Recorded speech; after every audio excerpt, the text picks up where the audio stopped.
ये movie romance से भरी एक दुनिया पर है, इसीलिए आपको ये मूवी जरूर वॉच करनी चाहिए। और अगर आपने अभी तक हमारे चैनल को सब्सक्राइब नहीं किया हो तो जल्दी से चैनल को सब्सक्राइब करके बेल आइकन को दबा दीजिए। मूवी की स्टार्टिंग में हम बॉबी नाम की लड़की को देखते हैं जो सपनों में अपने बॉयफ्रेंड के साथ कर रही होती है, क्योंकि बॉबी अपने बॉयफ्रेंड कायो को मिस कर रही होती है, इसलिए वह कायो को मैसेज करती है। तभी पीछे से कायो आकर बॉबी को सरप्राइज करता है और बॉबी को इयररिंग भी गिफ्ट करता है, क्योंकि वह दोनों एक दूसरे से बहुत प्यार करते थे। जिसके बाद कायो बॉबी को शादी के लिए प्रपोज करता है, तो बॉबी शादी के लिए मान जाती है। फिर वो दोनों शादी से पहले ही सुहागरात मनाने लगते हैं। अगले दिन बॉबी अपनी शादी की ड्रेस का नाप दे रही होती है, तो उसकी फ्रेंड जिसका नाम पेटी था वो बॉबी से कहती है कि तुम कायो से शादी करके बोरिंग लाइफ जीना चाहती हो। बॉबी पेटी से कहती है कि मुझे कायो के सिवा अब किसी लड़के में कोई दिलचस्पी नहीं है। तो पेटी बोलती है कि मुझे तो शादी नहीं करनी। ये सब बातें वो ओल्ड लेडी भी सुन रही होती है, तो वह सोचती है कि ये न्यू जनरेशन कितनी बिगड़ चुकी है, वरना हमारे टाइम में तो हम लड़के की फोटो देखकर ही शादी के लिए हाँ कर देती थी। पेटी को समझाती है कि तुम्हें भी अच्छा लड़का देखकर उससे शादी कर लेनी चाहिए, लेकिन पेटी इन सबको इग्नोर कर देती है।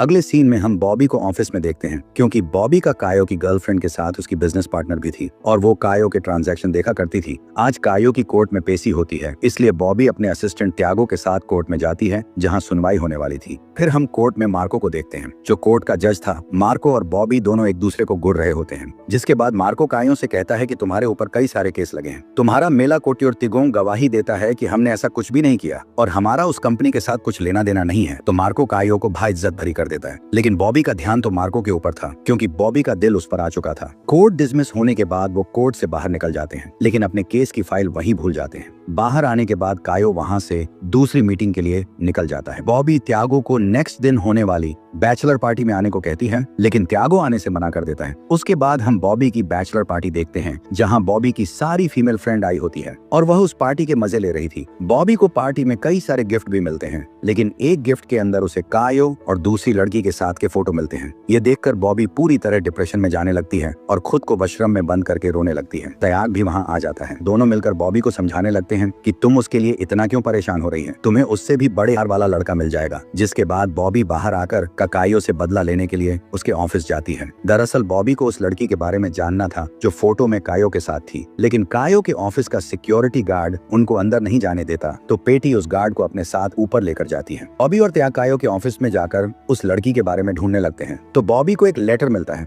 जिससे बॉबी को पता चलता है कि कायो उस लड़की के साथ पिछले 2 सालों से रिलेशनशिप में था। ये देखकर बॉबी ऑफिस में तोड़फोड़ करने लगती है। उधर वो गार्ड देखने के लिए जाने लगता है, लेकिन पेटी उसे अकुवा दिखाकर उसके साथ अल्टीमेट हो जाती है। जिसके बाद बॉबी कायो का लैपटॉप लेकर तीनों वहां से निकल जाते हैं और फिर बॉबी अपने घर आ जाती है, लेकिन वो कायो को नहीं भूल पा रही थी और बहुत ज्यादा ड्रिंक करने लग गई थी। अगले दिन पेटी बॉबी के घर आती है और वो बॉबी से कहती है कि कब तक कायो की याद में रोती रहेगी, तुझे उससे भी अच्छा लड़का मिल जाएगा। ये सुनकर बॉबी कायो को भूलने के लिए तैयार हो जाती है और बाहर जाकर अच्छे से मेकअप करवाकर एकदम ललन टॉप बन जाती है और ऑफिस जाती है। बॉबी त्याग से कहती है कायो के साथ हमारे जितने भी कॉन्ट्रैक्ट हैं उन्हें कैंसिल कर दो, लेकिन त्याग उसे बताता है कि अगर हमने ऐसा किया तो हमें बहुत नुकसान हो सकता है। वो दोनों बात कर ही रहे थे कि तभी बॉबी को मार्को की एजेंट का कॉल आता है, जो बॉबी को उस फाइल को ले जाने के लिए बोलता है जिसे वो कोर्ट में भूल आई थी। जिसके बाद बॉबी उस फाइल को लेने मार्को के ऑफिस जाती है, जहाँ उसे मार्को भी मिलता है, जिसे देखकर बॉबी के तन में आग सी लग जाती है। मार्को का असिस वो फाइल बॉबी को दे देता है, तो बॉबी फाइल लेकर घर जाने लगती है।